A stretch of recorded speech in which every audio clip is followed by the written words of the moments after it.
Hello and welcome back everyone. कैसे हो आप सब? आप सभी का एक बार फिर से स्वागत करता हूं आपके अपने यूट्यूब चैनल गेनर एकेडमी पर। आई होप सभी स्वस्थ होंगे, अच्छे होंगे। आज का जो हमारा लेक्चर जो रहने वाला है वो रहने वाला है हमारे डाइजेस्टिव सिस्टम के ऊपर, जिसको हम टॉपिक को नाम देते हैं ह्यूमन डाइजेस्टिव सिस्टम। अगर हिंदी के अंदर बात करें तो मानव पाचन तंत्र।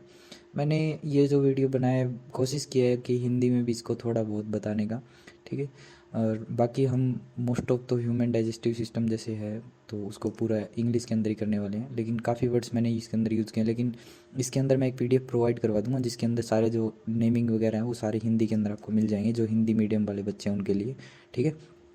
और जो हमारा जो आज का जो वीडियो रहने वाला है ना, वो 6th क्लास से लेके 12th क्लास और बाकी जो बच्चे कंपटीशन के हैं, जैसे कि ह्यूमन फिजियो के बारे में जो पढ़ रहे हैं, ठीक है, हायर स्टडी कर रहे हैं। कंपटीशन के अंदर भी बहुत सारे क्वेश्चन ऐसे पूछे जाते हैं, जैसे गवर्नमेंट एग्ज़ाम होते हैं, जो गवर्नमेंट जॉब के लिए एग्ज़ाम होते हैं उनके अंदर।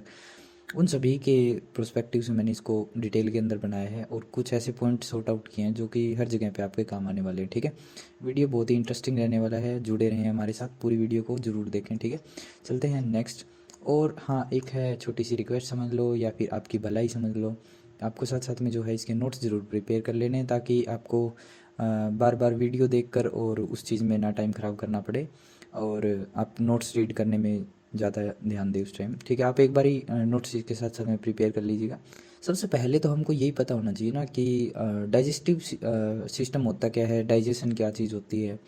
जो डाइजेशन जो होता है ना, डाइजेशन क्या होता है, हमारा जो शरीर है वो डायरेक्ट जो हम हमारे फूड के अंदर जो विटामिन, फैट, कार्बोहाइड्रेट वगैरह, प्रोटीन वगैरह, जो इतनी सारी चीज़ें हैं वो मिक्स हैं, वो सब चीज़ें जो है वो ऐसे ही डायरेक्टली कंज्यूम नहीं कर सकता। हमने जो खाया है खाना जो, ठीक है, उस खाने को खाने के बाद में जो विटामिन, फैट, कार्बोहाइड्रेट, प्रोटीन, जो इनको अलग करना, मतलब कि अगर मैं सिंपल लैंग्वेज के अंदर बात करूं तो कॉम्प्लेक्स फूड मटेरियल को सिंपल फूड मटेरियल के अंदर कन्वर्ट करके बॉडी के अंदर एब्जॉर्ब करना, इस प्रोसेस को बोलते हैं डाइजेशन, ठीक है। और उसके बाद में आता है कि डाइजेशन जो है कहाँ से शुरू होता है, कैसे ख़त्म होता है, ठीक है, इसके अंदर क्या क्या प्रोसेस रहती है। तो जो सबसे पहले होता है ना वो होता है इंजेशन, जिसको अंत ग्रहण बोलते हैं। ये इंजेशन यानी कि बोले तो मुंह के अंदर हमने कोई भी खाना खाया, उस प्रोसेस को बोलते हैं इंजेशन, खाना इनटेक करना, ठीक है। उसके बाद में आता है डाइजेशन। उसके बाद में डाइजेशन शुरू हो जाता है, जो हमने फूड इनटेक किया ना माउथ के अंदर, उस उसी के दौरान डाइजेशन स्टार्ट हो जाता है, यानी कि फूड, कॉम्प्लेक्स फूड जो है वो सिंपल फूड के अंदर कन्वर्ट होना स्टार्ट हो जाता है। उसके बाद में आता है एब्जॉर्प्शन। एब्जॉर्प्शन क्या होता है, जो हमने खाना जो डाइजेस्ट कर लिया हमारी बॉडी के अंदर, वही खाना हमारे क्या होता है फिर डाइजेस्ट होना स्टार्ट हो जाता है। उसके बाद में आता है एसिमिलेशन। एसिमिलेशन के अंदर क्या होता है, जो हमारा फूड डाइजेस्ट हो चुका है उस फूड के अंदर कुछ ना कुछ वाटर अभी प्रेजेंट है, तो उस वाटर को एब्जॉर्ब करना, उसी प्रोसेस को एसिमिलेशन बोलते हैं। उसके बाद में आता है डिफेक्शन। डिफेक्शन के अंदर होता है कि जो हमारा फूड वेस्ट बच गया, वेस्ट मटेरियल जो बच गया फूड का डाइजेस्ट होने के बाद में, वाटर एब्जॉर्ब होने के बाद में, उसको बॉडी से बाहर निकालना होता है, उसी प्रोसेस को बोलते हैं डिफेक्शन, ठीक है। और अभी मैं आपको बता देता हूँ, जैसे इंजेशन की जो प्रोसेस होती है ना, वो प्रोसेस होती है हमारे माउथ के अंदर, ठीक है। उसके बाद में डाइजेशन, डाइजेशन माउथ से ही शुरू हो जाता है। उसके बाद में हमारे जो ड्यूडेनम पार्ट आता है वहाँ तक क्या होता है, डाइजेशन शुरू हो जाता है, ठीक है। वहाँ तक पूरा लगभग लगभग डाइजेशन हो जाता है हमारा जो फूड है। उसके बाद में आता है एब्जॉर्प्शन। हमारी जो स्मॉल इंटेस्टाइन होती है उसके अंदर डाइजेशन भी होता है और एब्जॉर्प्शन भी होता है। जो फूड डाइजेस्ट हो चुका है, ठीक है, वो फूड एब्जॉर्ब करता है बॉडी तक, बॉडी के जो डिफरेंट पार्ट्स हैं उन तक पहुंचाया जाता है यहीं से। उसके बाद में आता है एसिमिलेशन। एसिमिलेशन क्या होता है, लार्ज इंटेस्टाइन के अंदर जब फूड मटेरियल आ जाता है जो डाइजेस्ट हो चुका है, ठीक है, वो कहाँ पे जाता है, फिर लार्ज इंटेस्टाइन के अंदर जाता है, ताकि उसके अंदर से जो क्या हो सके, वाटर मोलिक्यूल्स जो हैं वो एब्जॉर्ब किए जा सकें। उसके बाद में डिफेक्शन के अंदर काम करता है हमारा रेक्टम और एनस। रेक्टम क्या करता है, जो फूड वेस्ट मटेरियल है उसको कलेक्ट करने का काम करता है, और जो एनएस पार्ट है वो हमारा बॉडी से उसको बाहर निकालने का काम करता है, ठीक है। आई होप ये समझ में आ गया। अभी भी जो मैंने जितने भी वर्ड्स बोले हैं, जैसे यहाँ पे बोला है मैंने rectum, anus, small intestine, large intestine, ये सारे वर्ड अभी डिस्कशन करेंगे बहुत ज़्यादा डिटेल के अंदर, ठीक है। उसके बाद जैसे हम आगे बढ़ते हैं तो एक बहुत ही ज़रूरी क्वेश्चन ये है कि कई बार ये पूछ लिया जाता है कि जो लीवर और जो ये अपना पेनक्रियाज है, ठीक है, ये क्या हमारे एलिमेंट्री कैनाल के पार्ट है? तो नहीं, एलिमेंट्री कैनाल के जो पार्ट जो हैं वो हमारे माउथ से स्टार्ट होता है ये, ठीक है। ये एक सिंगल ट्यूब लाइक स्ट्रक्चर है जो एलिमेंट्री कैनाल है, जिसको आहार नाल बोलते हैं।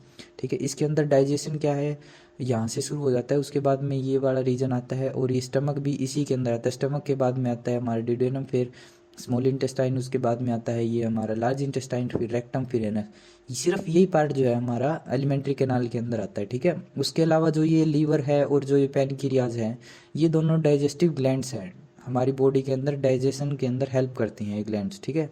एसोसिएटेड ग्लैंड्स हैं ये एलिमेंट्री कैनाल के साथ में। ठीक है। तो जो डाइजेशन होता है स्टार्ट, वो बक्कल कैविटी से स्टार्ट होता है। इसोफेगस के अंदर फूड जाता है, फिर स्टमक के अंदर जाता है, फिर इंटेस्टाइन के अंदर जाता है। इंटेस्टाइन के अंदर दो होती हैं, एक स्मॉल इंटेस्टाइन होती है और एक लार्ज इंटेस्टाइन होती है। इनके अंदर जाता है, पहले स्मॉल में जाएगा, फिर लार्ज में जाएगा। उसके बाद में जो फूड है वो जाएगा रेक्टम के अंदर, उसके बाद में जाएगा एनस के अंदर। ठीक है। तो इन सारे स्टेजेस के ऊपर होते हुए हमारा जो फूड है वो कॉम्प्लेक्स से सिंपल के अंदर कन्वर्ट होता है और हमारी बॉडी के अंदर डाइजेस्ट होता है। ठीक है। उसके बाद में ये रहा ह्यूमन डाइजेस्टिव सिस्टम का कंप्लीट डायग्राम। ठीक है। इसको एक बार थोड़ा डिटेल के अंदर समझ लेते हैं। जो हमारा ये वाला जो रीजन होता है, ये माउथ रीजन होता है। माउथ के अंदर कौन कौन से पार्ट्स आते हैं, जैसे हार्ड पैलेट आ गया, जो हमारे नाक को और हमारे मुंह को अलग करता है, बीच वाली जो ठीक है हड्डी है उसको बोलते हैं। ठीक है। उसके बाद में आता है टंग, टंग रीजन, यानी कि जो हमारी जीभ है वो आ गई, लिप्स आ गए हमारे। उसके बाद में सबलिंगुअल ग्लैंड्स आ गई हमारी। ठीक है। उसके बाद में टीथ्स आते हैं इसके अंदर। फिर आता है फेरिंग्स आता है, फेरिंग्स के बाद में इसोफेगस आता है। ठीक है। इसोफेगस के बाद में स्टमक आता है, स्टमक के बाद में फिर ये हमारा ड्यूडेनम आता है। ड्यूडेनम के साथ में ही अटैच होता है हमारा लीवर, लीवर के साथ में फिर यहीं पे ड्यूडेनम के बिल्कुल साइड में होता है हमारा पैनक्रियाज। पैनक्रियाज के बाद में आता है स्मॉल इंटेस्टाइन। स्मॉल इंटेस्टाइन किसके साथ बाइंड होती है, लार्ज इंटेस्टाइन में बाइंड होती है, और लार्ज इंटेस्टाइन से फिर फूड होते हुए कहाँ पे जाता है, हमारे रेक्टम के अंदर जाता है, रेक्टम से फिर एनस के अंदर जाता है। तो ये हो गए हमारे डिफरेंट पार्ट।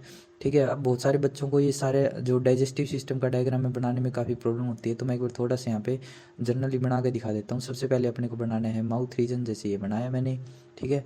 उसके बाद में क्या कर देना है, इसको यहाँ पे जो हमारी जो ब्रीथिंग के लिए और रेस्पिरेशन के लिए जो हमारी ट्यूब है वो चली जाएगी, यहाँ से रेस्पिरेटरी ट्यूब। ठीक है।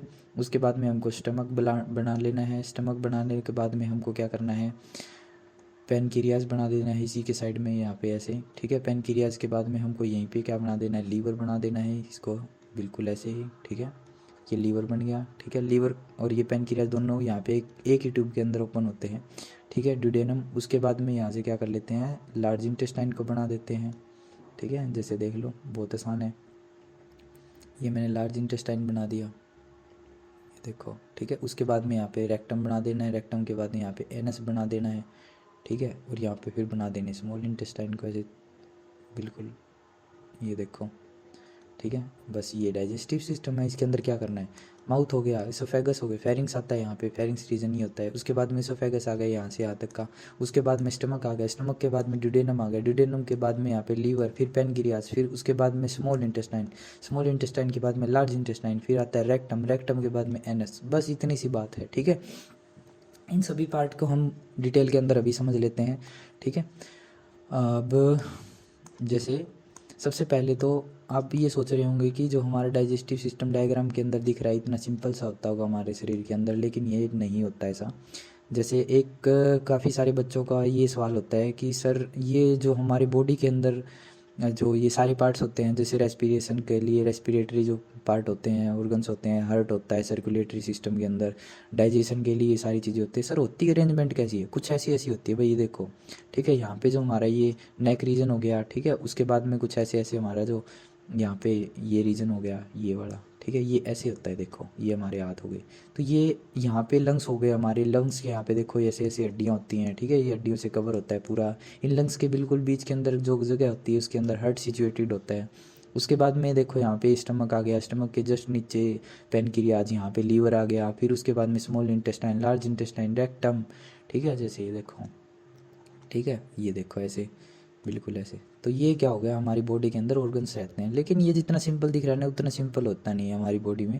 कुछ ऐसे ऐसे क्या होते हैं, आर्टरीज और वेन से पूरी बॉडी के अंदर ये पूरा नेटवर्क फैला हुआ होता है, और इन्हीं के अंदर क्या होता है, यही सप्लाई करते हैं पूरी बॉडी के अंदर न्यूट्रिशन इधर से उधर, जो हमारी बॉडी को जो भी चाहिए वो सारी चीज़ें इधर से उधर ट्रांसफ़र करने का काम कौन करते हैं, कैरी करते हैं, काम करते हैं यही, ठीक है।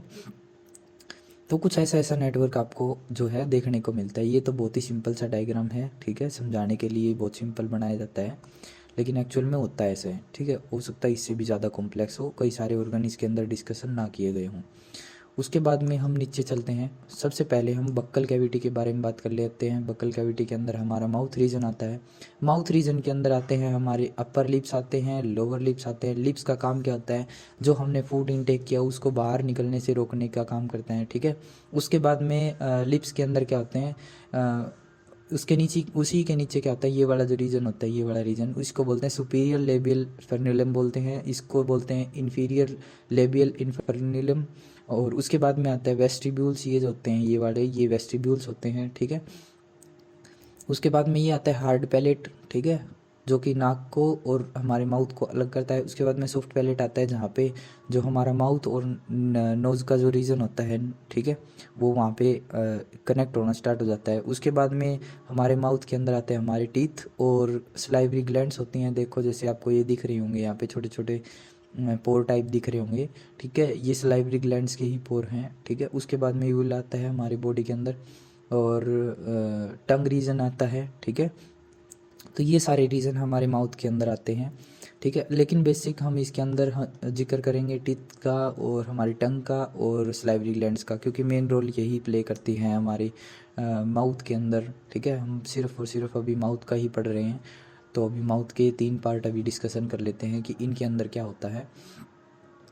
तो इनके अंदर जो है, सबसे पहले टीथ्स के बारे में पढ़ लेते हैं। जो हमारे दांत होते हैं वो कैसे होते हैं। सबसे पहले दांतों की स्ट्रक्चर को पढ़ लेते हैं, ठीक है। दांतों के अंदर क्या होता है, कुछ ऐसे ऐसे होते हैं हमारे दांत।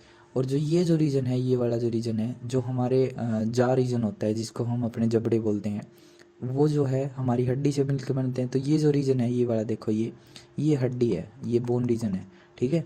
और इस बोन के अंदर क्या बने होते हैं, छोटे छोटे सॉकेट्स बने होते हैं, ठीक है। और इन सॉकेट्स के ऊपर क्या आता है, गम्स आते हैं, यानी कि स्किन की मसल्स की एक लेयर होती है इसके ऊपर, जिनको हम गम्स बोलते हैं। और जो हमारा दांत होता है, ये जो वाइट वाइट रीजन आपको दिख रहा है, ये वाला, ये होता है पूरा इनेमल। और जस्ट इनेमल के नीचे होता है डेंटाइन, ठीक है। क्या होता है, डेंटाइन। डेंटाइन के बिल्कुल नीचे का रीजन होता है पल्प रीजन। और उस पल्प रीजन के अंदर होती हैं आर्टरीज और वेन्स, जो हमारे दांतों को, सेंसेशन को कनेक्ट करके रखती हैं। हमारे दांत के अंदर जो सेंस हमको मिलते हैं उनको कनेक्ट करती हैं हमारे ब्रेन के साथ में ये। और ये जो नर्व सेल्स होती हैं, ठीक है, ये। उसके बाद में जैसे आता है ये वाला जो रीजन है, ये जो ऊपर ऊपर का हमको दिखाई देता है, इस रीजन को हम बोलते हैं क्राउन रीजन। और जो नीचे का जो रीजन होता है उसको हम बोलते हैं रूट रीजन, ठीक है। और इसके अंदर क्या होता है, जो ये हमारा जो ये डेंटाइन होता है, इनेमल होता है, सॉरी, इनेमल जो है वो किसी भी तरीके की हड्डी से मिल के नहीं बना होता, ठीक है। ये बोन नहीं होती, ये होते हैं टिश्यू, जिसको हम हिंदी के अंदर बोलते हैं ऊतक, ठीक है। तो ये टिश्यू से मिल के बनते हैं, ठीक है। और जो ये है ह्यूमन के अंदर, लाइफ के अंदर 2 बार ही निकलते हैं दांत, जो हैं हमारी होल लाइफ के अंदर 2 बार ही निकलते हैं। जो पहली बार निकलते हैं वो क्या होते हैं, टेम्परेरी टीथ्स होते हैं। और जो सेकंड टाइम निकलते हैं वो होते हैं परमानेंट टीथ्स, ठीक है, जिसको हम हिंदी के अंदर स्थायी दांत बोलते हैं। वो तो होते हैं दूसरी बार जब निकलते हैं, और अस्थायी दांत होते हैं वो पहली बार निकलते हैं, ठीक है। उसके बाद में हम देख लेते हैं कि ये जो दांत होते हैं हमारी बॉडी के अंदर, हमारे माउथ के अंदर कई तरीके के देखने को मिलते हैं, इनके अलग अलग डिज़ाइन है, ठीक है। इन डिज़ाइन के बारे में थोड़ा सा डिस्कशन कर लेते हैं। तो जो दांत होते हैं, सबसे पहले जो आगे वाले देखो, ये जो 2 दांत हैं बिल्कुल ये, इनको बोलते हैं इंसीजर, ठीक है। हिंदी को इनके अंदर बोलते हैं कृतंग, ठीक है। और इसके बाद में आता है कैनाइंस, इसको बोलते हैं रत्नक, ठीक है, रत्नक दांत बोलते हैं। और उसके बाद में आता है अग्र चवर्णक, ये आते हैं प्रीमोलर्स, अग्र चवर्णक, ठीक है। उसके बाद में आते हैं चवर्णक दांत, ठीक है, मोलर्स बोलते हैं जिनको। अब ये हमारे दांत के अंदर होते कैसे हैं, जैसे कि इसका पूरा एक फॉर्मूला होता है, ठीक है। जैसे ये जो 3 दांत हैं, ये वाले जो हमारी, जिसको हम जाड़ बोल देते हैं, ठीक है। तो ये वाले जो 3 दांत हैं ये मोलर दांत होते हैं। उसके बाद में जो थोड़ी सी पतली पतली जाड़ होती है हमारी, उसको हम बोलते हैं प्री मोलर। उसके बाद में जो ये वाला जो एक दांत होता है, जिसको हम वेम्पायर टीथ बोलते हैं, वो कैनाइन टीथ होता है, ठीक है। उसके बाद में ये वाला जो दांत होते हैं, ये वाले आगे के बिल्कुल, ठीक है, जो जो बड़े होते हैं, ठीक है, उनको बोलते हैं इंसीजर्स, ठीक। अब इनकी पोजीशन हमारी बॉडी के अंदर कैसे होती है, माउथ के अंदर कैसे ये अरेंजमेंट होती है इनकी, तो इसके लिए फॉर्मूले बनाए जाते हैं जिनको हम बोलते हैं डेंटल फार्मूला। डेंटल फार्मूला के हिसाब से देखो, जो मैंने अभी बताया कि ये हमारा जो माउथ होता है उसको हम टोटल 4 पार्ट्स के अंदर डिवाइड कर लेते हैं। ये अपर पार्ट मान लो माउथ का, और इसी तरह फिर तुम नीचे वाला पार्ट मान लेंगे, ठीक है। ये जो रीजन है इसको 2 हिस्सों में डिवाइड कर लेंगे, बिल्कुल हाफ हाफ। तो ये जो 2 दांत हैं इंसीजर होते हैं, ये एक दांत होता है कैनाइन, ये 2 दांत होते हैं प्रीमोलर, और ये जो 3 होते हैं ये मोलर होते हैं। तो यहाँ पे फॉर्मूला जो बनता है 2 1 2 3, 2 1 2 3, एक 2 1 2 3 हो गया, उसके दूसरी तरफ 2 1 2 3 हो गया। अब नीचे वाले के अंदर भी बिल्कुल सेम, ये नीचे का हो गया, ये ऊपर के हो गए, ये नीचे का हो गया। तो टोटल अगर देखा जाए तो कितने हो, 8 4 जा 32, देखो 8 यहाँ पे हो गई, ठीक है, 8 यहाँ पे, 8 यहाँ पे, 8 यहाँ पे। तो टोटल जो टीथ्स हैं हमारी बॉडी के अंदर कितने हो गए, 32, ठीक है। उसके बाद में जैसे डॉग का है, डॉग के अंदर 42 होते हैं, कैट के अंदर 30 होते हैं, रैट के अंदर 16 होते हैं, रैबिट के अंदर ये होते हैं, ये ऐसे हर एक एनिमल के अंदर क्या होते हैं, अलग अलग होते हैं। और जो शुरू के अंदर जो टेम्परेरी जो निकलते हैं ना, जो जिनको अस्थायी दांत बोलते हैं, वो जो ह्यूमन के अंदर होते हैं वो 20 होते हैं, 20 होते हैं, ठीक है। जैसे 5 यहाँ पे, अब गायब कौन से हो जाते हैं, ये प्री मोलर्स नहीं, ये मोलर्स वाले हो जाते हैं गायब, ठीक है। ये वाले मोलर्स नहीं होते, प्री मोलर तक ही होते हैं यहाँ पे, ठीक है। 2 1 2 और 0, ठीक है। फिर ये 2 1 2 और 0, फॉर्मूला ये बनता है ना, 2 1 2 0, 2 1 2 0। तो 5 5 10 15 और 20, टोटल कितने हुए, 20 हो गए, ठीक है।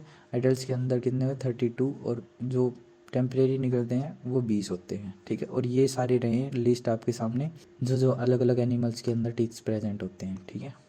हम ह्यूमन का ही पढ़ रहे हैं तो हमको टेम्परेरी टीथ्स की नंबर याद होने चाहिए और परमानेंट टीथ्स का नंबर याद होना चाहिए। उसके बाद में आता है टंग रीजन, जो हमारा जीभ का जो रीजन होता है वो। अब जीभ क्या होती है, जीभ जीभ एक ऐसा हमारी बॉडी के अंदर ऐसा बॉडी पार्ट होता है जिसकी वजह से हम टेस्ट को पहचानते हैं कि हमने कोई सी चीज़ खट्टी खाई है, ठीक है। मतलब अलग अलग टेस्ट को पहचानने का काम करता है। अब यहाँ पे अलग अलग रीजन बनाए गए हैं, ठीक है। सबसे पहले तो जो पीछे का रीजन है वो कड़वे रीजन को पहचानता है, यानी कि बीटर, ये बीटर टेस्ट को पहचानने का काम करता है। ये रीजन सोर टेस्ट को पहचानने का काम करता है। ये साल्टी रीजन को है, नमकीन पे। अब मीठा रीजन कहाँ पे होगा, ये स्वीट रीजन को पहचानने का काम करता है। उसके बाद में युमामी, युमामी रीजन कौन सा होता है, युमामी रीजन होता है जो मीट के टेस्ट को पहचानने का काम करता है ना, जो नॉनवेज खाते हैं उनका जो टेस्ट फील होता है वो इसी पार्ट की वजह से होता है, इसी रीजन के अंदर फील होता है उनको, ठीक है। उसके बाद में आता है जीभ के अंदर जो टेस्ट है वो पता कैसे चलता है, ठीक है। जीभ के अंदर जो टेस्ट पता चलता है वो चलता है टेस्ट बड की वजह से, ठीक है। टेस्ट बड्स होते हैं हमारी जीभ के अंदर, और टेस्ट बड के काम कैसे करती हैं, ये देखो, ये हमारी जीभ है, जीभ का ये एक छोटा सा हिस्सा निकाला यहाँ पे, ये देखो टेस्ट बड है, ठीक है। अब इस टेस्ट बड काम कैसे करती हैं, टेस्ट बड क्या होती है, हमारी बॉडी के अंदर ऐसे होती है हमारी, यानी कि जीभ के अंदर ऐसे होती हैं, फिट होती है उसके अंदर बहुत सारी। उसके ऊपर क्या होता है, टेस्ट पोर होते हैं हमारी जीभ के ऊपर होते हैं टेस्ट पोर, ठीक है। और टेस्ट पोर के पास में होते हैं हेयर्स, हेयर्स लाइक स्ट्रक्चर होती हैं, ठीक है। और वो क्या करते हैं, इसके साथ में बिल्कुल इसके साथ में अटैच होते हैं रिसेप्टर सेल, टेस्ट की रिसेप्टर सेल प्रेजेंट होती हैं, और इनको जो स्ट्रेंथ देने के लिए क्या होती हैं, स्पोर्टिंग सेल्स होती हैं। रिसेप्टर जो सेल्स होती हैं उनके साइड में होती है स्पोर्टिंग सेल, जो उनको सपोर्ट प्रोवाइड करती हैं। और ये जो टेस्ट सेल्स हैं, टेस्ट रिसेप्टर सेल्स हैं, ये बेसल सेल्स के साथ में कनेक्ट होती हैं। बेसल सेल्स क्या करती है, उसको बेस प्रोवाइड करती है पूरी इसको, ठीक है। और जो बेस प्रोवाइड करेगी टेस्ट को, फिर वो सारी जितनी भी रिसेप्टर सेल्स हैं वो कनेक्ट होती हैं सेंसरी न्यूरॉन्स के साथ में। जो सेंसरी न्यूरॉन्स किसके साथ कनेक्ट होते हैं, डायरेक्ट ब्रेन के साथ होते हैं, ठीक है। अब वही क्या होती हैं, यहीं से क्या करेंगे, सिग्नल रिसीव करेंगे, यानी कि कैसा टेस्ट आया है, मीठा आया है, कड़वा टेस्ट आया है, एक नमकीन टेस्ट आया है, कौन सा टेस्ट आया है, तो वो सिग्नल यहाँ से रिसीव करेंगी। उसके बाद में कहाँ पे वो सेंड कर देंगे सेंसरी न्यूरॉन के पास, सेंसरी न्यूरॉन से ब्रेन के पास सिग्नल जाएगा। उसके बाद में आता है स्लाइवरी ग्लैंड्स। स्लाइवरी ग्लैंड्स कौन सी होती हैं, जो हमारे माउथ के अंदर जो लार आती है, ठीक है, वो ग्लैंड्स आती हैं। अब ये 3 तरीके की होती हैं, 3 रीजन के अंदर प्रेजेंट होती हैं। एक तो जो हमारे बिल्कुल कान के जस्ट नीचे प्रेजेंट होती हैं यहाँ पे, ठीक है, इसको बोलते हैं पैरोटिड ग्लैंड, और उसके बाद में आते हैं सब मैंडिबुलर ग्लैंड्स जो हमारे जा रीजन के नीचे प्रेजेंट होती हैं, और जो हमारी बिल्कुल टंग रीजन के नीचे होती हैं सब लिंगुअल ग्लैंड्स होती हैं। ठीक है, ये सारे काम करती हैं। सलाइवा जो हमारे माउथ के अंदर बनती है, ठीक है, उसके अंदर क्या होते हैं, एंजाइम्स होते हैं। ठीक है, और वहीं से क्या होता है, डाइजेशन शुरू हो जाता है हमारी बॉडी के अंदर। अब इसके अंदर बेसिकली दो तरीके के एंजाइम्स होते हैं। हमारी जो एलार होती है उसके अंदर दो तरीके कौन से, एक तो होता है टाइलिन, ठीक है, ये होता है टाइलिन, एक होता है लाइसोजाइम। दो होते हैं। जो टाइलिन जो होता है ना, वो स्टार्च को डाइजेस्ट करता है हमारी बॉडी के अंदर, ठीक है, स्टार्च को डाइजेस्ट करता है। और जो ये लाइसोजाइम है, लाइसोजाइम क्या करता है, हमारे जो फूड मटेरियल है उसके अंदर कोई भी किसी भी टाइप का बैक्टीरिया, वायरस, ऐसा कुछ भी माइक्रो ऑर्गेनिज्म है तो उसको किल करने का काम करता है लाइसोजाइम। ठीक है, तो ये हमारी बॉडी के अंदर क्या करती है, सलाइवा काम करती है। और जो सलाइवा होती है उसके अंदर जो होता है 93% तो वाटर होता है, बाकी के जो 7% होते हैं ना वो होता है ये हमारे एंजाइम्स। ठीक है, और इनको हिंदी के अंदर ट्रांसलेट करके भी मैंने पीडीएफ डाल दूंगा मैं इनकी। ठीक है, उसके बाद में आता है जो एक चीज़ इसके अंदर मैं आपको बतानी भूल गया, जो ये शुरू के जो टीथ्स होते हैं ना, जिसको मैंने अभी बोला था कि टेम्परेरी टीथ्स होते हैं, उनको हम मिल्की टीथ्स बोलते हैं, दूध के दांत बोलते हैं ना जिसको। ठीक है, और जो ये ऊपर का जो ये डेंटाइन पार्ट होता है, ये डेंटाइन पार्ट क्या करता है, हमारी दांतों को गर्म और ठंडी चीज़ों से बचाता है। जो दांतों के अंदर के जो नर्व सेल्स है ना, उनको क्या करता है, ठंडी और गर्म चीज़ों से बचाता है। ठीक है, जैसे माउथ रीजन का हमने तीनों चीज़ों को डिस्कशन कर लिया, टीथ रीजन हो गया और टंग रीजन को भी कर लिया हमने, और उसके बाद में हमने सलाइवरी ग्लैंड्स को भी कर लिया। इन एंजाइम्स के काम आपको बहुत अच्छे से पता होने चाहिए। ये मोस्ट ऑफ पूछे जाते हैं कि टाइलिन का क्या काम होता है। टाइलिन का काम होता है स्टार्च को डाइजेस्ट करना, ठीक है। और जो ये हमारा लाइसोजाइम है, लाइसोजाइम का काम होता है हमारे माउथ के अंदर जो जो माइक्रो ऑर्गेनिज्म है उनको किल करना, ठीक है। उसके बाद में आता है फेरिंग्स रीजन। फेरिंग्स क्या होता है, टोटल ये 12 सेंटीमीटर लंबी एक ये जो है यहाँ से शुरू होती है और यहाँ तक, ये टोटल 12 सेंटीमीटर की एक ट्यूब लाइक स्ट्रक्चर होती है, ठीक है। जिसके अंदर जो नेजल कैविटी है, वो नेजल कैविटी भी वहीं पे ही ओपन होती है, और जो माउथ कैविटी है वो भी वहीं पे ही ओपन होती है, और ये दोनों जाके एक जगह पे मिक्स हो जाती हैं, ठीक है। और उसके बाद में क्या होता है, ये आगे जो स्टार्ट हो जाती है, ये इसोफेगस का रीजन स्टार्ट हो जाता है, और ये जो एयर वाली है यानी कि जो नेजल कैविटी वाली है वो कनेक्ट हो जाती हैं इसके साथ में, जिसको हम लैरिंग्स बोलते हैं, ठीक है। और ये होता है फेरिंग्स, ये होता है लैरिंग्स। नेजल कैविटी फेरिंग्स के अंदर चली जाती हैं, और जो हमारी ये वाली माउथ वाली जो है वो इसोफेगस के अंदर चली जाती हैं। उसके बाद में ये जो रीजन है, ठीक है, इसको हम बोलते हैं वॉइस बॉक्स, ठीक है। उसके बाद का जो रीजन स्टार्ट हो जाता है उसको हम बोलते हैं ट्रैकिया। जो रेस्पिरेटरी सिस्टम के अंदर नहीं आता ट्रैकिया, वही यहाँ पे क्या होता है, ट्रैकिया होता है, ठीक है। जैसे यहाँ पे मेंशन किया हुआ है, ठीक है, ये होता है नेजोफेरिक्स फेरिंग्स, और ये क्योंकि नेजल कैविटी से आता है इसलिए इसका नाम है नेजोफेरिंग्स। और जो ये ग्रीन वाला पार्ट जो यहाँ पर हमको हाईलाइट किया गया है उसको बोलते हैं ओरोफेरिंग्स। ओरल बोलते हैं, जैसे माउथ के लिए हम most of oral word use करते हैं, तो ओरोफेरिंग्स। उसके बाद में आता है हाइपोफेरिंग्स। हाइपोफेरिंग्स के अंदर क्या आता है, ये इसोफेगस के अंदर भी कनेक्ट होती हैं, और ये हमारी ट्रैकिया के अंदर भी कनेक्ट होती हैं, ठीक है, इसीलिए इसको बोलता है हाइपोफेरिंग्स। उसके बाद में आता है यहाँ पर एक एपिग्लोटिस नाम की एक स्ट्रक्चर प्रेजेंट होती है, जो क्या करती है, जिस टाइम हम फूड को हमारे माउथ के अंदर लेके जाते हैं तो इसके अंदर क्या होता है, ये कवर कर लेती है हमारे ट्रैकिया को, ताकि जो हमारा जो फूड मटेरियल है वो ट्रैकिया के अंदर ना जाए, हमारी विंड पाइप के अंदर, इसको विंड पाइप भी बोलते हैं, तो जो हमारी विंड पाइप के अंदर ना जाए इसी को प्रोटेक्ट करती है एपिग्लोटिस, ठीक है। और जो फूड है फिर वो कहाँ चला जाता है, इसोफेगस के अंदर चला जाता है। अब बारी आती है इसोफेगस की। इसोफेगस के बारे में हम देख लेते हैं। आई होप आपको समझ में आ रहा होगा सब कुछ, ठीक है। इसोफेगस की बात कर लेते हैं। इसोफेगस एक ट्यूब लाइक स्ट्रक्चर होती है, ठीक है, जो हमारे माउथ रीजन को हमारे स्टमक तक कनेक्ट करती हैं, ठीक है। और इसके अंदर क्या होती हैं, ऐसे ऐसे फोल्डिंग्स होती हैं, ठीक है। इसको बोलते हैं एबनॉर्मल मसल कॉन्ट्रैक्शंस। इसके अंदर क्या होती हैं, एबनॉर्मल मसल कॉन्ट्रैक्शन होती है, जो कि क्या होती हैं, और इसकी जो लेंथ होती है वो भी कई बार एग्जाम के अंदर पूछी जाती है, 9 से 10 सेंटीमीटर तक लंबी होती है। इंच 9 से 10 इंच लंबी होती हैं, ठीक है। और ये क्या करती हैं, इसोफेगस को हमारे जो ये फेरिंग्स रीजन है इसको कनेक्ट करती है हमारे स्टमक रीजन के साथ में।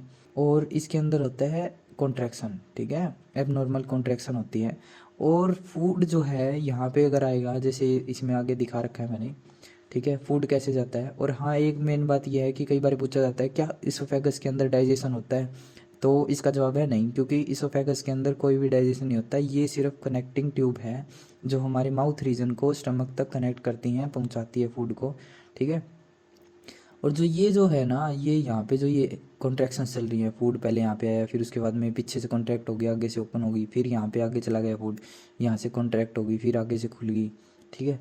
जो इस तरीके की जो कॉन्ट्रैक्शन होती है, उस कॉन्ट्रैक्शन को इसके अंदर मैं एक एनिमेशन भी लगा दूंगा, ठीक है। उस एनिमेशन के थ्रू आपको पता चल जाएगा कि कैसी किस टाइप की कॉन्ट्रैक्शन होती है। तो एक बार आप इस एनिमेशन को भी देख लें साइड में, ठीक है।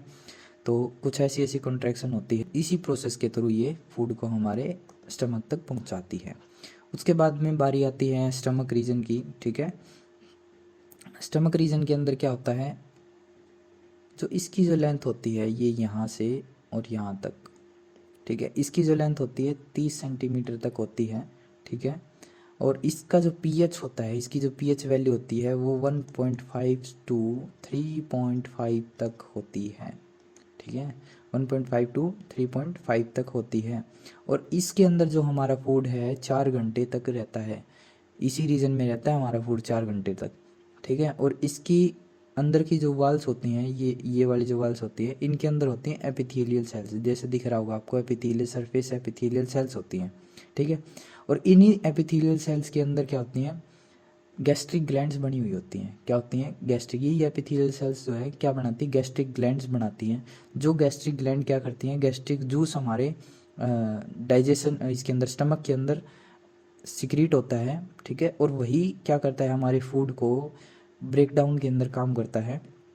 और जो डाइजेस्टिव एंजाइम इसने सिक्रीट किया है, यानी कि जो गैस्ट्रिक जूस इसने सिक्रीट किया है, उसके अंदर होता है पेप्सिनोजिन, ठीक है। पेप्सिनोजिन क्या करता है, एक तो होता है इसके अंदर पेप्सिनोजिन, ठीक है, ये देखो यहाँ पे पेप्सिनोजिन, जिसको पेप्सिन भी बोलते हैं, ठीक है। और एक होता है रेनिन। तो ये आपसे पूछा जाएगा कई बारी, जो मिल्क हम कंज्यूम करते हैं, मिल्क के अंदर जो प्रोटीन होता है उसको बोलते हैं कैसिनोजिन, ठीक है। मिल्क प्रोटीन को कैसिनोजिन बोलते हैं। कैसिनोजिन को रेनिन क्या करता है, सॉलिड प्रोटीन के अंदर कन्वर्ट कर देता है। ये मिल्की प्रोटीन होता है, लिक्विड प्रोटीन होता है, इसको सॉलिड प्रोटीन के अंदर कन्वर्ट करता है, ठीक है। और इसको बोलते हैं कैसिन, ठीक है। कैसिनोजिन को कैसिन के अंदर कन्वर्ट कर देता है, अगर सिंपल लैंग्वेज में अगर हम बात करें, ठीक है। यानी कि मिल्क प्रोटीन को सॉलिड प्रोटीन के अंदर कन्वर्ट कर देता है। और उसके बाद में जो पेप्सिन होता है, वो पेप्सिन क्या होता है, अदर प्रोटीन जो भी आए हैं हमारे स्टमक के अंदर, उन प्रोटीन्स को पेंटोज के अंदर कन्वर्ट कर देता है। किसके अंदर कन्वर्ट कर देता है, पेंटोज के अंदर, ठीक है। और इसके अंदर क्या होता है, गैस्ट्रिक HCl, हाइड्रोक्लोरिक एसिड। अब आपके दिमाग के अंदर क्वेश्चन आएगा, अगर हमारे पेट के अंदर, इसी को पेट का रीजन बोलते हैं, स्टमक के अंदर HCl है, तो वो हमारे स्किन को क्यों नहीं जलाता, ठीक है, क्यों नहीं जलाता। इसके अंदर क्या होता है, ऑक्सीटोनिक सेल्स होती हैं, ठीक है, क्या करती हैं, HCl रिलीज करती हैं, ठीक है। और जो रेनिन एंजाइम है, जो कि रेनिन एंजाइम है, वो उसके साथ मिक्स हो गए पेप्सिन बनाता है। यानी कि ये रेनिन जो है, जो गैस्ट्रिक HCl है, उसके साथ में मिक्स होके पेप्सिन बना देता है, ठीक है। तो प्रोटीन क्या होते हैं, पेंटोज के अंदर कन्वर्ट हो जाते हैं, ठीक है। HCl जो है हमारा एक और इम्पोर्टेंट रोल प्ले करता है। कई ऐसे बैक्टीरिया माइक्रो ऑर्गेनिज्म होते हैं जो हमारे माउथ के अंदर किल नहीं हो पाते, ठीक है। तो वो उस जो HCl के अंदर जाने के बाद में क्या हो जाते हैं, वो किल हो जाते हैं। उसके बाद में इसके अंदर म्यूकस सेल्स भी होती हैं। म्यूकस सेल्स क्या करती हैं, हमारे जो स्टमक रीजन होता है, स्टमक के अंदर म्यूकस को सिक्रेट करती रहती हैं और एक पूरी लेयर बना देती हैं इसके चारों तरफ, जैसे इसके अंदर अंदर क्या बना देती है, एक लेयर बना देती हैं। और वही लेयर क्या करती हैं, हमारे स्टमक को प्रोटेक्ट करती हैं, किससे, HCl से, ताकि हमारा जो स्टमक है वो इफेक्ट ना हो उससे, ठीक है। और भी कई सारी सेल्स होती हैं, चीफ सेल भी होती हैं इसके अंदर, और भी कई सारी सेल्स होती हैं। बहुत लंबी चली जाएगी वीडियो, सारी डिस्कशन करेंगे तो, ठीक है। उसके बाद में आता है लीवर, ठीक है। लीवर के बहुत सारे फंक्शन हैं हमारी बॉडी के अंदर। सबसे पहले तो हम लीवर के बारे में पढ़ लेते हैं कि लीवर होता क्या है, लीवर क्या होता है, एक एसोसिएटेड ग्लैंड होती है। लीवर का एक ही रीज़न ये होता है, ठीक है। इसको राइट हिपैटिक डक्ट के साथ में कनेक्ट होता है, ये लेफ्ट हिपैटिक डक्ट के साथ में 2 रीजन होते हैं, ठीक है। ये राइट कॉलम होता है, ये लेफ्ट होता है। इसके अंदर अलग डक्ट होती है, इसके अंदर अलग डक्ट होती है, जाके कॉमन हिपैटिक डक्ट के अंदर कन्वर्ट हो जाती है, ठीक है। और फिर उसके नीचे बिल्कुल जस्ट लीवर के नीचे ये गल ब्लैडर होता है, ठीक है। इसके अंदर क्या होता है, गेस्ट ये जो लीवर सीक्रेट करता है जो जूस, वो इसके अंदर कलेक्ट होता है। वो फिर क्या होता है, इसके साथ में एक कलेक्टिंग ट्यूब के अंदर ये तीनों ट्यूब जो हैं एक ट्यूब के अंदर मिक्स हो जाती हैं, जिसको कॉमन बाइल डक्ट बोलते हैं। बाइल जूस होता है इसके अंदर, लीवर बाइल जूस सीक्रेट करता है। बाइल जूस क्या होता है, बाइल गॉल ब्लैडर के अंदर कलेक्ट होता है, फिर क्या होता है, उसके बाद में कॉमन डक्ट के अंदर जाता है और फिर वो जाता है डिडेनम के अंदर, ठीक है। और जो ये पेनक्रियाज और जो ये लीवर जो जिस जगह से इसकी सिक्रीशन करती हैं ड्यूडेनम के अंदर, उसको बोलते हैं एम्पुलर रीजन बोलते हैं, ठीक है। जो एम्पुलर रीजन होता है उसके अंदर सिक्रीट करती हैं, ठीक है। अब थोड़ा सा हम देख लेते हैं, जो जो ये लीवर होता है पूरे ह्यूमन बॉडी की सबसे बड़ी लार्जेस्ट ग्लैंड है ये। उसके बाद में जो इसका वजन होता है 1.5 टू 2 kg तक होता है, ठीक है। 2 किलो तक हो सकता है इसका वजन है। ये क्या करता है, जैसे कैटलिस्ट काम करता है ना रिएक्शन के अंदर, उसी तरह जो ये बाइल जूस है ये जितनी भी डाइजेस्टिव रिएक्शंस चल रही हैं उनको फास्ट करने का काम करता है, ठीक है। और जो क्या हुआ है, जिस टाइम स्टमक के अंदर जो प्रोटीन डाइजेस्ट हुआ था, ठीक है, वो प्रोटीन डाइजेस्ट होने के बाद में जो अमोनिया बना था, ठीक है, अमोनिया प्रोडक्ट बन जाता है उसके अंदर, ठीक है। उस अमोनिया को यूरिया में कन्वर्ट कर देता है कौन, हमारा लीवर, ठीक है। यानी कि उसने क्या कर दिया, जो टॉक्सिक मटेरियल था हमारी बॉडी के अंदर अमोनिया, उसको कन्वर्ट कर दिया यूरिया के अंदर, ठीक है।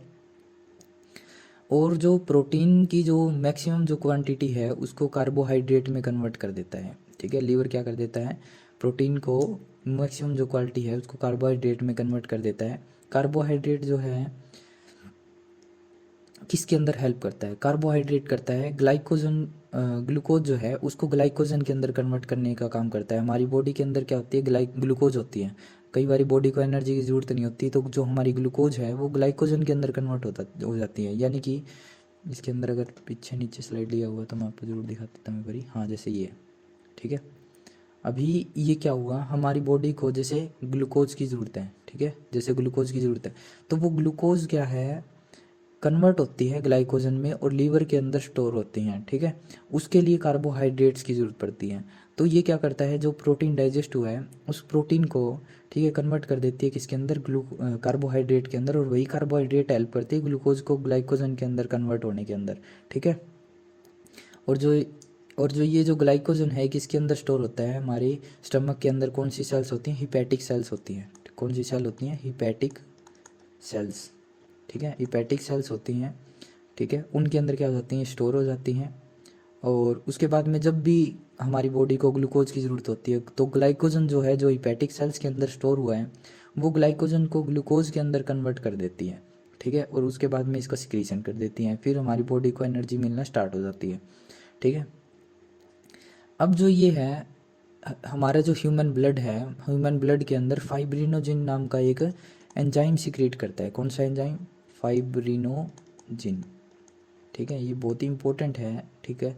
फाइब्रिनोजिन नाम का एक एंजाइम सिक्रेट करता है। यही एंजाइम जो है हमारी बॉडी के अंदर जो अगर हमको मान लो चोट लग गई तो ये फाइब्रिनोजिन ही क्या करेगा, ब्लड को क्लोट करवाने का काम करता है, ठीक है। खून के जो थक्के जमते हैं ना वो फाइब्रिनोजिन की मदद से ही जमते हैं, और फाइब्रिनोजिन जो एंजाइम है वो लीवर द्वारा ही सिक्रेट किया जाता है, ठीक है।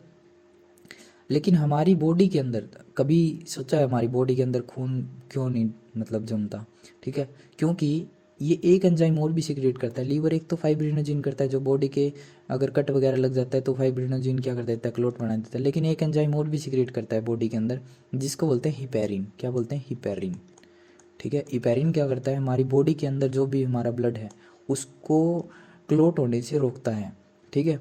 और जब भी हमारी बॉडी के अंदर जो आरबीसी सेल्स हैं, ठीक है, जो रेड ब्लड सेल्स हैं, उन सेल की जब डेथ हो जाती है तो उनको जो डाइजेस्ट करने का काम करता है कौन, ये लीवर ही करता है हमारा, ठीक है। और जो हमारी पूरी बॉडी का टेम्परेचर रेगुलेट करता है, कि हमारी बॉडी के टेम्परेचर रेगुलेशन में भी मदद कौन करता है, लीवर ही करता है। तो इतने सारे काम लीवर के हो गए।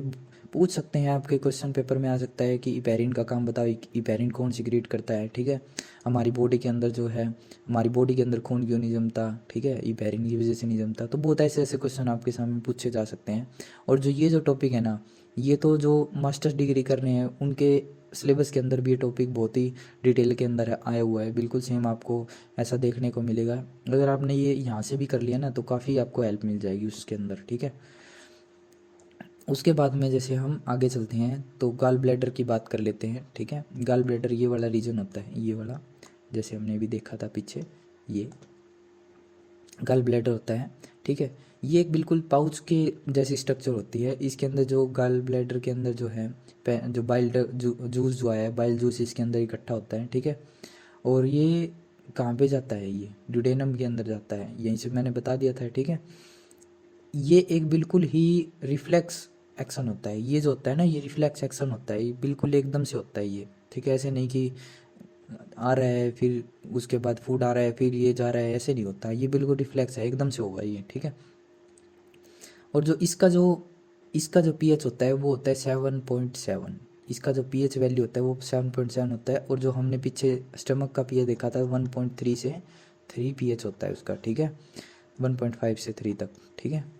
और ये इसका जो पीएच होता है ये 7.7 होता है, ठीक है। इसके अंदर क्या होता है, 85% इसके अंदर बाइल जूस के अंदर, अब बाइल जूस का जिक्र कर रहा हूँ मैं यहाँ पे, बाइल जूस का थोड़ा सा आपको डिटेल बता रहा हूँ। बाइल जूस के अंदर क्या होता है, बाइल जूस के अंदर 85% तो वाटर मॉलिक्यूल होता है, ठीक है। उसके बाद में 20% नहीं सॉरी 12% जो होता है वो क्या होता है, बाइल पिगमेंट होता है, ठीक है, बाइल पिगमेंट होता है। ये आपको ध्यान रखना है इसके अंदर। और ये हमारी बॉडी के अंदर जो बाइल जूस है वो कौन सी चीज़ को डाइजेस्ट करने का काम करता है, कई बार ऐसा प्रश्न भी पूछ लिया जाता है। तो बाइल जूस जो है वो हमारी बॉडी के अंदर फैट को डाइजेस्ट करने का काम करता है। हमारी बॉडी के अंदर फैट जो है उसको डाइजेशन करने का काम करता है कौन, बाइल जूस, ठीक है। और विटामिन ए और विटामिन डी, विटामिन ए और विटामिन डी जो है हमारा कलेक्ट होता है किसके अंदर, स्टोर होता है लीवर के अंदर। और हमारा जो आयरन है, ठीक है, आयरन जो है वो कहाँ पे स्टोर होता है, आयरन और तांबा, ठीक है, वो भी इसी के अंदर स्टोर होता है लीवर के अंदर। और जो जिस टाइम फीटस बनता है यानी एम्ब्रियो बनता है, एम्ब्रियो के अंदर जो आरबीसी जो सेल्स बनाता है वो उस टाइम भी लीवर बहुत हेल्प करता है। आरबीसी जो एम्ब्रियो के अंदर आरबीसी बनाने का काम करता है ना, वो लीवर ही करता है, ठीक है। अब जो मैंने बताया था अभी पीछे कि जब हमारा जो लीवर है आरबीसीज को, आरबीसी जो सेल्स होती हैं, रेड ब्लड सेल होती हैं, उनको डाइजेस्ट करने के बाद में दो पिगमेंट के अंदर कन्वर्ट कर देता है, ठीक है। कौन से दो पिगमेंट, एक तो होता है बाइलिरुबिन, बाइलिरुबिन, ठीक है, नोट करते रहना सारी चीज़ें साथ साथ में। एक होता है बिलवर्डिन,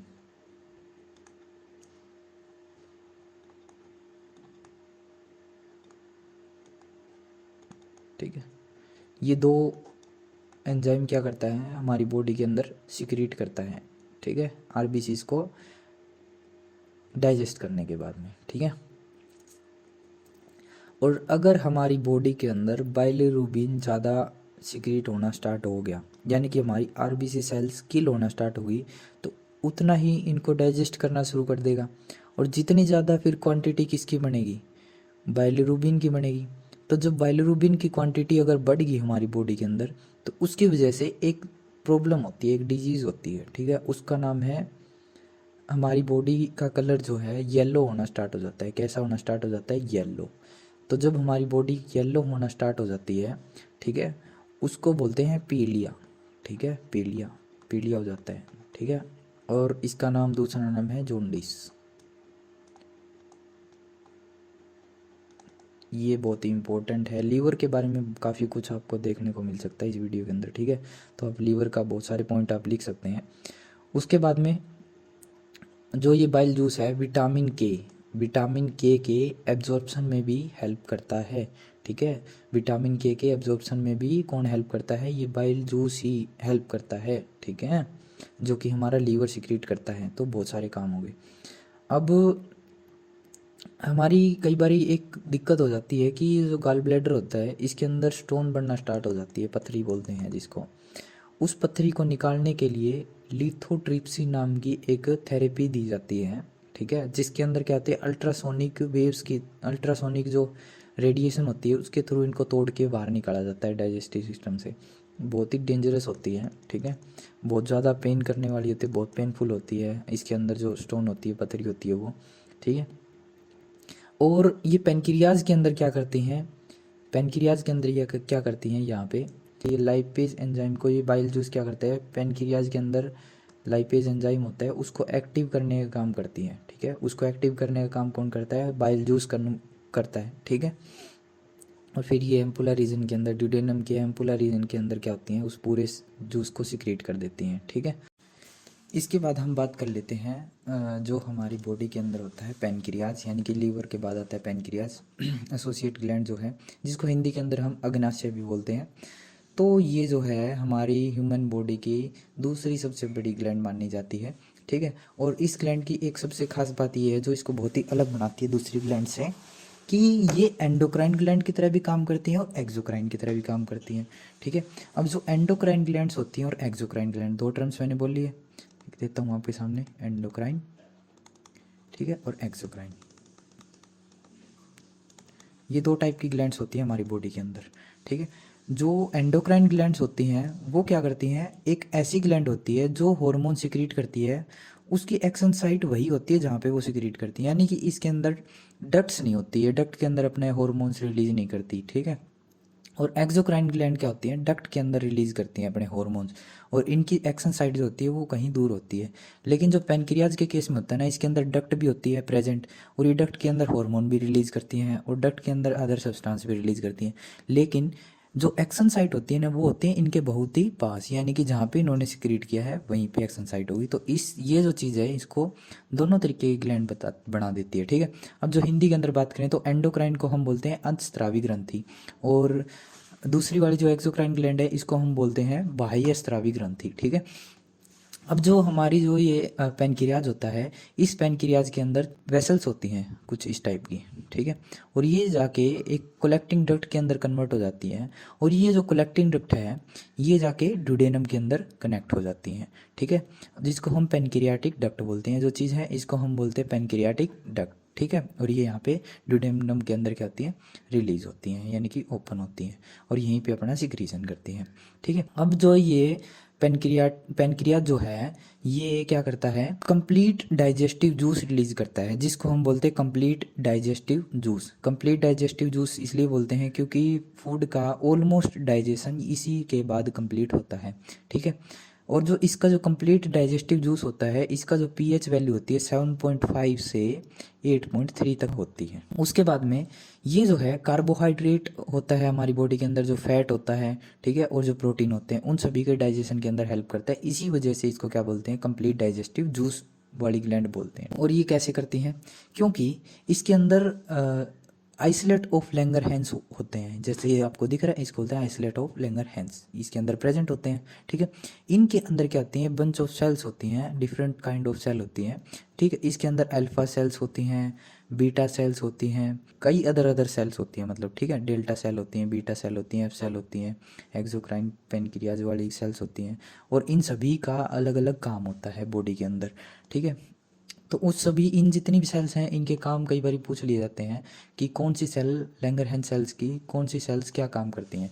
ठीक है, तो वो एक बार देख लेते हैं। जो अल्फा सेल्स होती हैं, ठीक है, जो अल्फा सेल्स होती हैं वो क्या काम करती हैं, ग्लूकागोन रिलीज करती हैं बॉडी के अंदर, क्या करती हैं, ग्लूकागोन।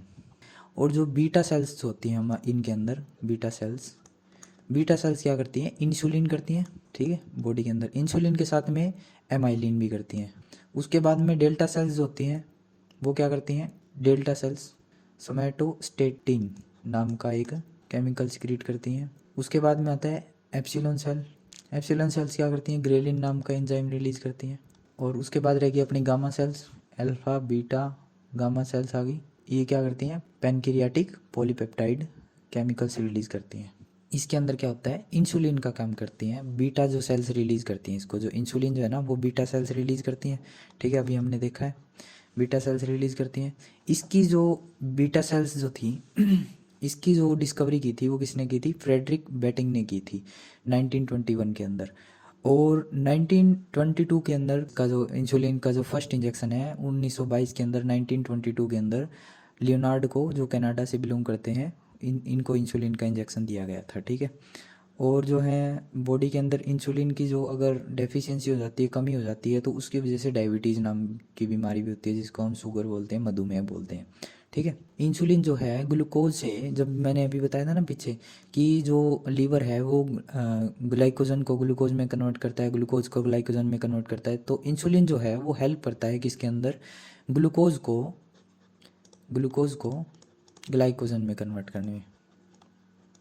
ठीक है, ग्लाइकोजन के अंदर कन्वर्ट करने में क्या करता है, हेल्प करता है। इंसुलिन की अगर क्या हो जाए, ज़्यादा अमाउंट में, बहुत ज़्यादा अमाउंट में हो जाए, ठीक है, तो उसकी वजह से एक और डिजीज़ भी होती है जिसको बोलते हैं हाइपोग्लाइसीमिया। हाइपोग्लाइसीमिया के अंदर क्या होता है, जो रिप्रोडक्शन की जो कैपेसिटी है, रिप्रोडक्शन की जो पावर है वो ख़त्म हो जाती है। ठीक है, रिप्रोडक्शन नहीं कर पाते अब अगर हाइपोग्लाइसीमिया नाम की डिजीज़ हो जाती है। और उसके बाद में आता है एक एमाइलिन। ठीक है, जो कि कौन सीक्रेट करता है, ये तो अभी ने अभी पढ़ा था, जो बीटा सेल्स जो इंसुलिन प्रोड्यूस करती हैं उसके काम हो गए सारे। ठीक है, लेकिन अब जो है एमाइलिन है वो कौन कौन सी सेल करती हैं, एमाइलिन करती हैं बीटा सेल्स। ठीक है, इंसुलिन और एमाइलिन बीटा सेल ही करती हैं। ठीक है, इसका काम क्या होता है, ग्लूकागोन बनाने के अंदर हेल्प करता है। ग्लूकागोन कौन सी सेल सिक्रीट करती हैं, अल्फा सेल्स। अल्फा सेल्स को हेल्प करता है ग्लूकागोन सिक्रीट करने के अंदर। ठीक है, तो ग्लूकागोन का क्या काम है, ये ग्लाइकोजन को दोबारा से ग्लूकोज में कन्वर्ट करने में हेल्प करती है, ग्लाइकोजन को ग्लूकोज के अंदर दोबारा से कन्वर्ट करने में हेल्प करती है।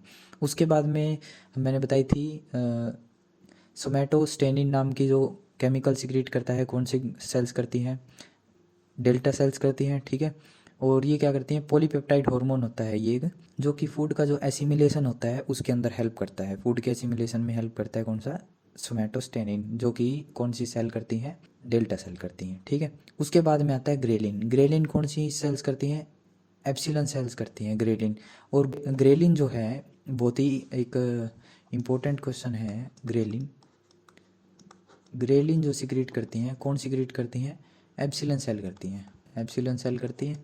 जो ये एप्सिलन सेल्स जो करती हैं, कोशिकाएं जो करती हैं सिक्रीट, इसकी वजह से क्या होता है, हमारी बॉडी को भूख लगती है, और इसी हार्मोन को हंगर हार्मोन भी बोला जाता है। भूख का जो हार्मोन होता है वो यही होता है, ग्रेलिन।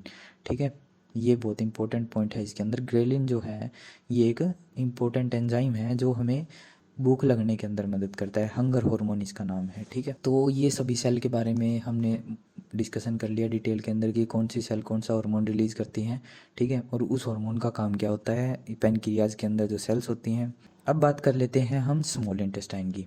तो स्मॉल इंटेस्टाइन 3 पार्ट्स के अंदर डिवाइड होती है। ठीक है, 3 पार्ट कौन से हैं, एक तो आता है ड्यूडेनम पार्ट आता है, उसके बाद में आता है जिजेनम। ठीक है, जिजेनम के बाद में आता है एलियम पार्ट।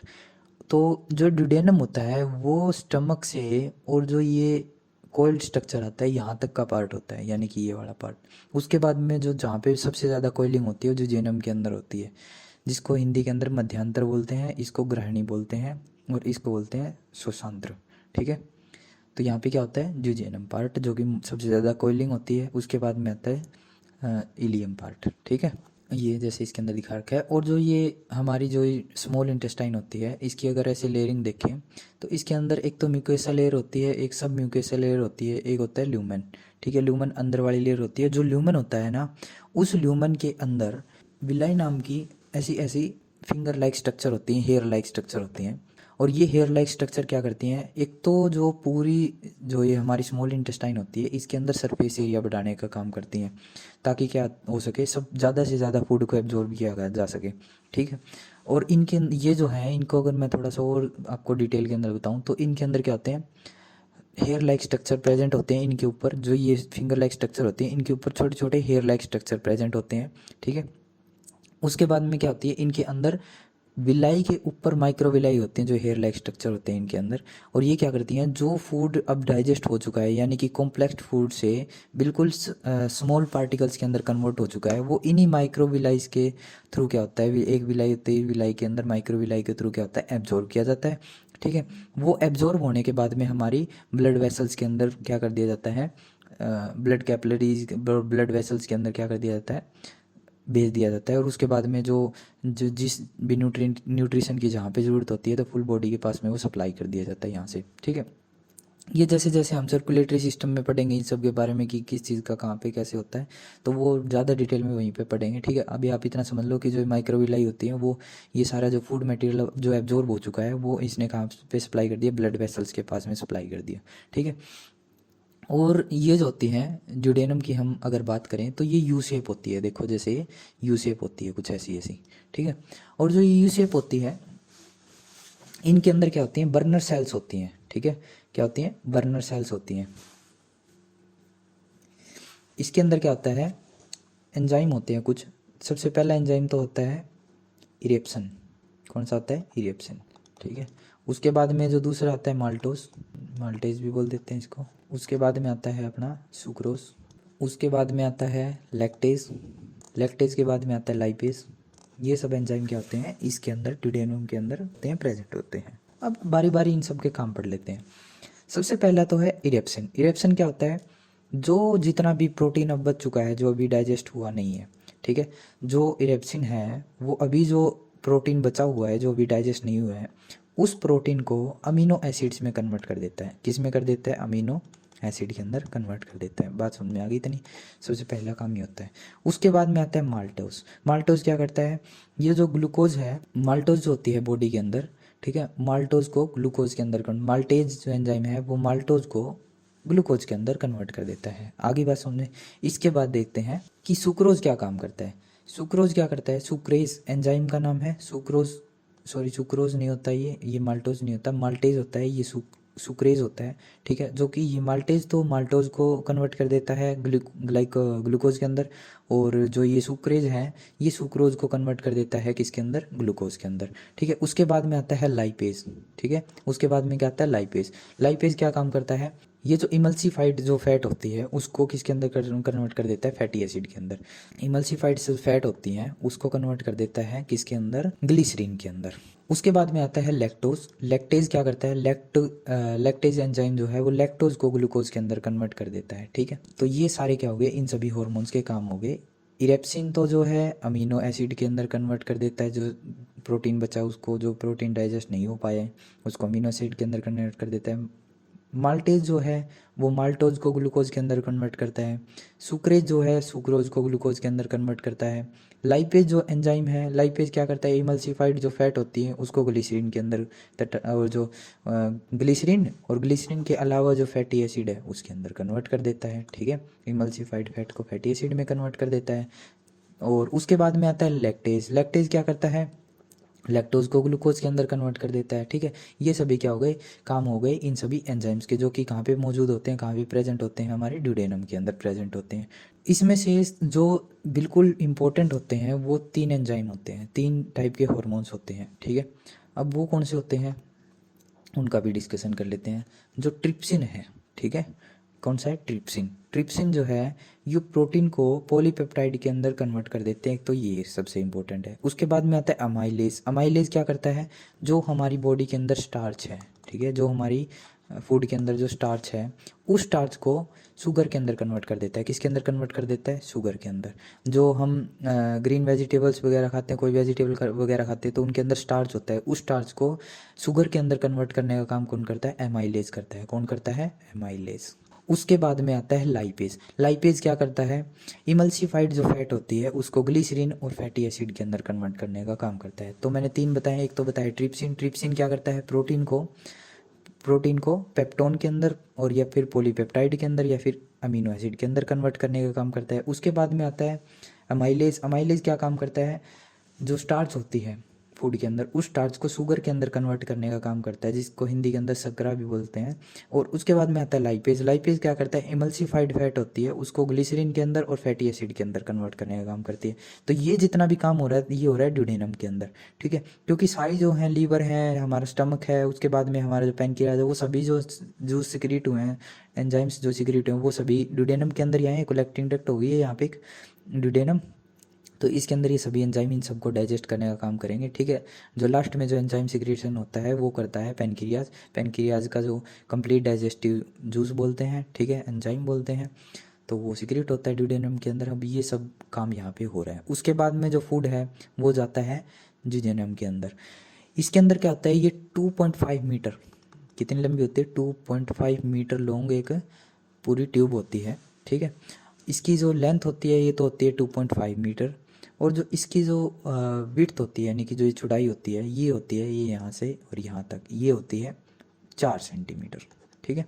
ये 2.5 सेंटीमीटर तो ये लंबी हो गई यहाँ से यहाँ तक बिल्कुल, ठीक है। और उसके बाद 4 सेंटीमीटर ये चौड़ी हो गई।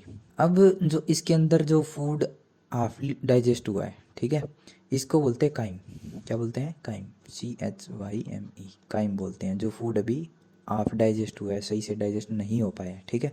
इसके अंदर क्या होता है, अभी जैसे मैंने बताया थोड़ी देर पहले कि इसके अंदर 3 लेयर होती हैं। इस लेयर के ऊपर क्या होती है, विलाइज प्रेजेंट होती है, माइक्रोविलाइज इसके ऊपर प्रेजेंट होती है। माइक्रोविलाइज जो फूड डाइजेस्ट हो चुका है, उस डाइजेस्ट के अंदर से जो भी एब्जॉर्बेबल जो भी जितने भी चीज़ें हैं उन सबको एब्जॉर्ब करने का काम यहीं पे होता है, ठीक है।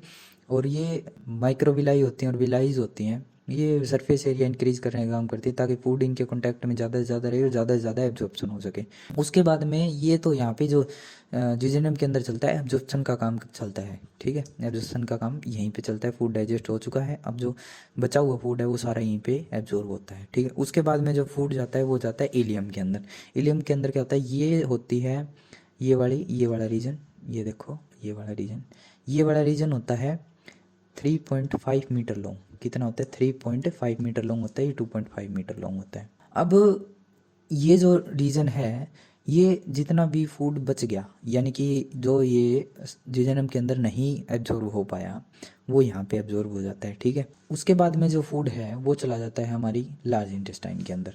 जो अब फूड जो एब्जॉर्ब हो चुका है उसके बाद में फूड कहाँ पे चला जाएगा, लार्ज इंटेस्टाइन के अंदर, ठीक है। अब लार्ज इंटेस्टाइन के अंदर क्या होता है, कुछ ऐसे स्ट्रक्चर्स प्रेजेंट होती है। लार्ज इंटेस्टाइन है, यहाँ पे क्या होती है, स्मॉल इंटेस्टाइन का इलियम वाला रीजन मिलता है।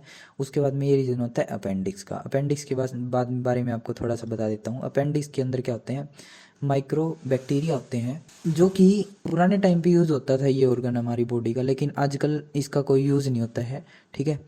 तो इसको क्या बोलते हैं, वेस्टिजियल ऑर्गन बोलते हैं। हमारी बॉडी का जो वेस्टिजियल ऑर्गन है ये यही होता है अपेंडिक्स। ये इसके अंदर माइक्रो बैक्टीरिया होते हैं। वो क्या करते हैं, जो ग्रीन वेजिटेबल वगैरह होती थी पुराने टाइम में जो खाते थे लोग, वो पका के नहीं खाते थे, तो उसका डाइजेशन करने का काम यही करते थे, इसके अंदर जो बैक्टीरिया रहते थे, ठीक है। लेकिन आजकल ऐसा कुछ नहीं होता, फूड सब पका के खाने लग गए हैं, ठीक है, बॉइल्ड खाने लग गए हैं सब कुछ, तो इसके काम रहे नहीं, तो ये एक वेस्टिजियल ऑर्गन के अंदर कन्वर्ट हो गया।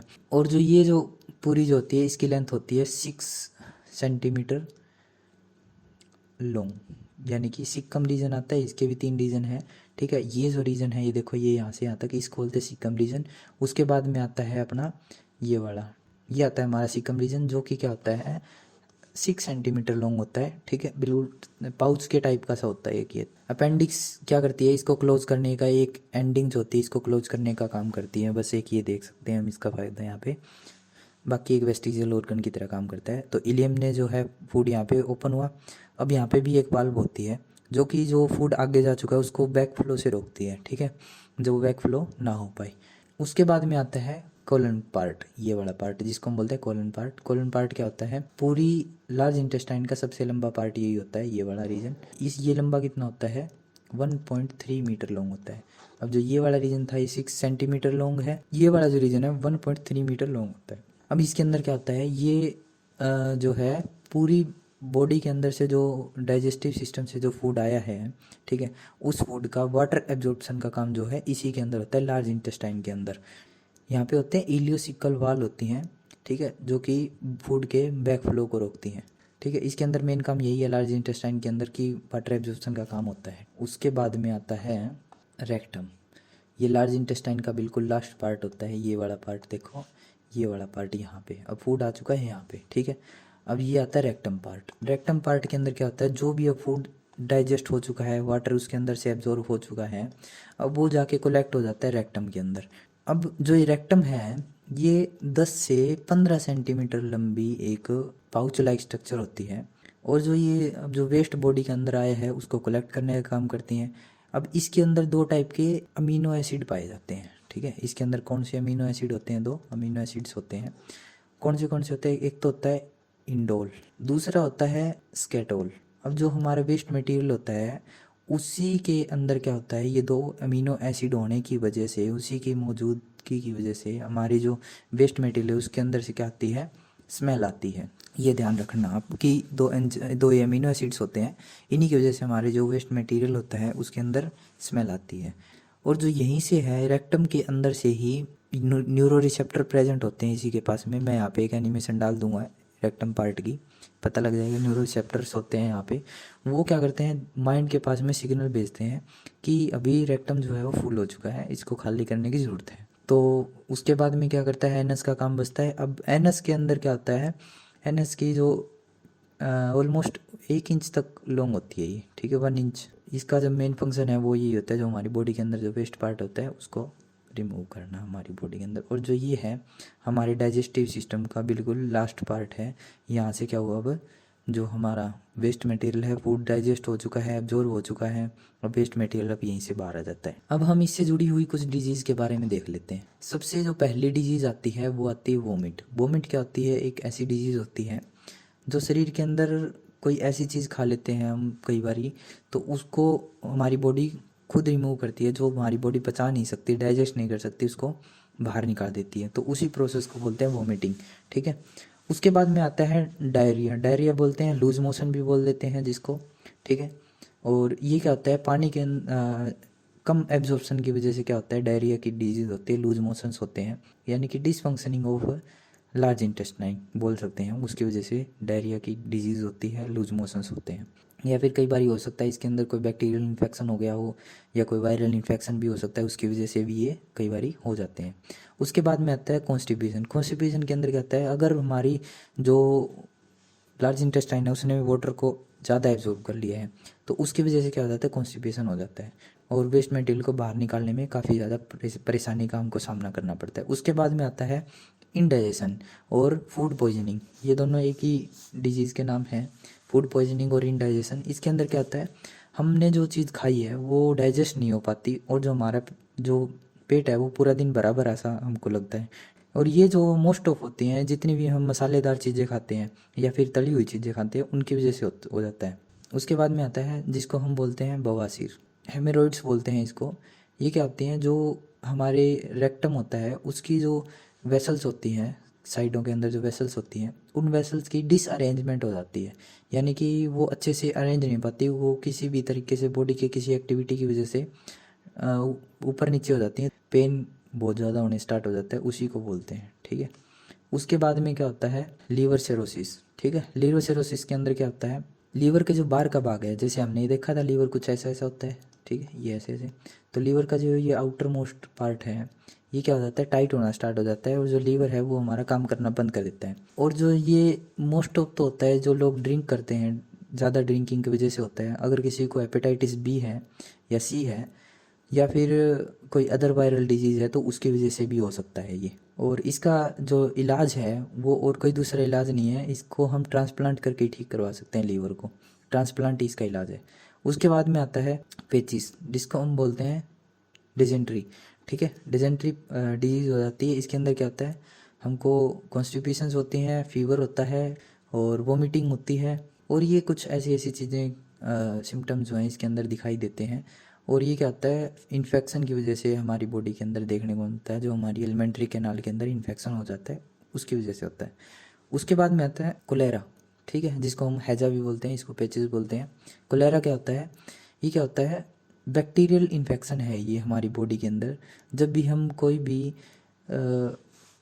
ऐसा फूड खा लेते हैं जो हाइजेनिक नहीं है, तो उसकी वजह से कोलेरा होता है, अनहाइजेनिक फूड खाने की वजह से, ठीक है। इसकी वजह से क्या हो जाती है, डेथ भी होना पॉसिबल है कोलेरा की वजह से, अगर ध्यान ना दिया जाए तो ये जो वीडियो थी हमारी होगी डाइजेस्टिव सिस्टम के ऊपर। और इस वीडियो के अंदर मैंने काफ़ी ज़्यादा डिटेलिंग ऐड करने की कोशिश की है, 3D एनिमेशन वगैरह से आपको समझाने की कोशिश की है चीज़ों को। और आगे जो भी मैं वीडियोस इसके फर्दर लेके आऊँगा, जैसे रेस्पिरेटरी सिस्टम है हमारा, एक्सक्रीटरी सिस्टम है, सर्कुलेटरी सिस्टम है, तो इन सब की भी मैं बहुत ज़्यादा डिटेल के अंदर आपको बताने की कोशिश करूँगा और इस हिसाब का कंटेंट तैयार करूँगा कि तो आपको समझने में भी आसानी हो और कंपटीशन के एक पॉइंट ऑफ व्यू से भी आपको काफ़ी ज़्यादा हेल्प मिली इसके अंदर से। इसके बहुत इंपॉर्टेंट पॉइंट आप नोट कर सकते हैं और आप हमको एक्सेस कर सकते हैं। जो हमारी वेबसाइट है वहाँ पे आपको इनके नोट्स वगैरह भी मिल जाएंगे, वहाँ से डायरेक्ट आपको लिंक मिलेगा, डाउनलोड कर सकते हैं। चैनल पे आपको लेक्चर मिल जाएंगे। अगर कोई भी आपको ऐसा कोई मेल वगैरह करनी हो, कोई मैसेज करना हो, तो वो आप यहाँ पे कर सकते हैं। इंस्टाग्राम पे हमारे इंस्टाग्राम पेज को फॉलो कर सकते हैं। ठीक है। Thank you very much everyone, मिलते हैं नेक्स्ट वीडियो के अंदर।